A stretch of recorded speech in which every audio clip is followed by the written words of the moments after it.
എല്ലാ കൂട്ടുകാർക്കും ചാനലിലേക്ക് സ്വാഗതം. അപ്പോൾ ഇന്നത്തെ മെസ്സേജ് എന്താണ് എന്ന് നമുക്ക് നോക്കാം.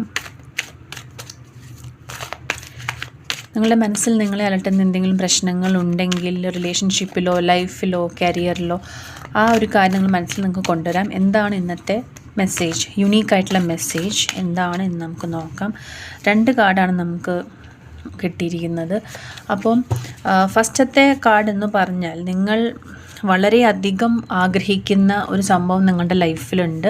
നിങ്ങൾ വളരെ ആഗ്രഹത്തോടെ നോക്കിക്കാണുന്ന ഒരു സംഭവം. അതിപ്പം ഇഷ്ടം കൊണ്ടായിരിക്കാം. നിങ്ങൾക്കൊരു വ്യക്തിയോടുള്ള ഇഷ്ടം അത് ഒബ്സഷനിലേക്ക് വഴിമാറി പോകുന്ന ഒരു സിറ്റുവേഷനാണ് കാണിക്കുന്നത്. അല്ലെങ്കിൽ നിങ്ങളുടെ ഒരു ജോലിയാണെങ്കിൽ ആ ജോലിയുടെ പിന്നാലെ വളരെയധികം നിങ്ങൾ പരിശ്രമിക്കുന്നുണ്ട്. ഇനിയൊരു സ്നേഹമോ ഇഷ്ടമോ അതല്ലെങ്കിൽ എന്തെങ്കിലും തരത്തിലുള്ള ഒരു കാര്യം അത് നിങ്ങളുടെ ലൈഫിൽ നിങ്ങൾ വല്ലാതെ ബാക്കിയെല്ലാം മറന്നുകൊണ്ട് ഈ ഒരു കാര്യത്തിൻ്റെ പിന്നാലെ നിങ്ങൾ പോകുന്നുണ്ട്. അപ്പോൾ ഈ ഒരു സംഭവം നിങ്ങളുടെ ലൈഫിൽ ഒരുപാട് വേദനയും ബുദ്ധിമുട്ടും നിങ്ങൾക്ക് ഉണ്ടാക്കുന്നുണ്ട്. കാരണം എല്ലാം മറന്നിട്ടാണ് നിങ്ങൾ ഈ ഒരു സംഭവത്തിൻ്റെ പിന്നാലെ പോകുന്നത്.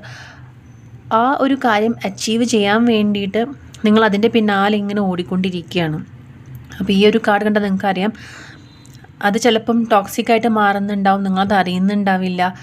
എന്തെങ്കിലും വീഡിയോ അഡിക്ഷനോ അല്ലെങ്കിൽ ഏതെങ്കിലും വ്യക്തിയോടുള്ള അഡിക്ഷനോ അല്ലെങ്കിൽ ഒരു ജോലി തന്നെ കിട്ടണമെന്നുള്ളൊരു അഡിക്ഷൻ. അപ്പോൾ ആ ഒരു കാര്യത്തിൽ മാത്രം കോൺസെൻട്രേറ്റ് ചെയ്തിട്ട് ഇനിയിപ്പോൾ ഒരു ഇഷ്ടമുള്ള വ്യക്തിയാണെങ്കിൽ അവരുടെ വേറൊരാളുമായിട്ട് ഇഷ്ടമാണ് അല്ലെങ്കിൽ കല്യാണമാണെന്ന് കണ്ടാൽ നിങ്ങൾക്ക് സഹിക്കാൻ പറ്റില്ല. അപ്പോൾ അങ്ങനത്തെ ഒരു സിറ്റുവേഷനിലേക്കാണ് നിങ്ങളുടെ ലൈഫ് ഇങ്ങനെ മൂവ് ചെയ്തുകൊണ്ടിരിക്കുന്നത്. അപ്പോൾ അതാണ് നമുക്ക് കിട്ടിയിരിക്കുന്ന മെസ്സേജ്. നിങ്ങൾ വല്ലാതെ അറ്റാച്ച്ഡ് ആയിക്കൊണ്ടിരിക്കുകയാണ് ആ ഒരു സംഭവത്തിനോട്. അപ്പം ഈ ഒരു പ്രശ്നം വരുന്നത് കൊണ്ട് നിങ്ങളുടെ ലൈഫിൽ ഒരുപാട് ഇഷ്യൂസ് വരുന്നുണ്ട്.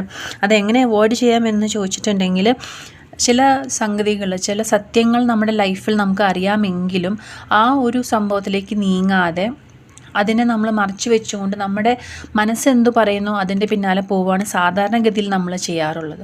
അപ്പോൾ ഈ ഒരു സിറ്റുവേഷനിൽ നിങ്ങൾക്ക് മനസ്സിലാക്കേണ്ട കാര്യം, ഈ സംഭവം അതായത് നിങ്ങളുടെ അറ്റാച്ച്മെൻറ്റും നിങ്ങളിങ്ങനെ പിന്നാലെ പോകുന്നത് കൊണ്ട് നിങ്ങൾ ലൈഫിലുണ്ടാകാൻ പോകുന്ന 2 സംഭവം എന്ന് വെച്ചാൽ നിങ്ങളുടെ ഫ്രണ്ട്ഷിപ്പുകളും നിങ്ങൾ ആഗ്രഹിക്കുന്ന ആ ഒരു ബാലൻസ് നിങ്ങളുടെ ലൈഫിൽ വരില്ല.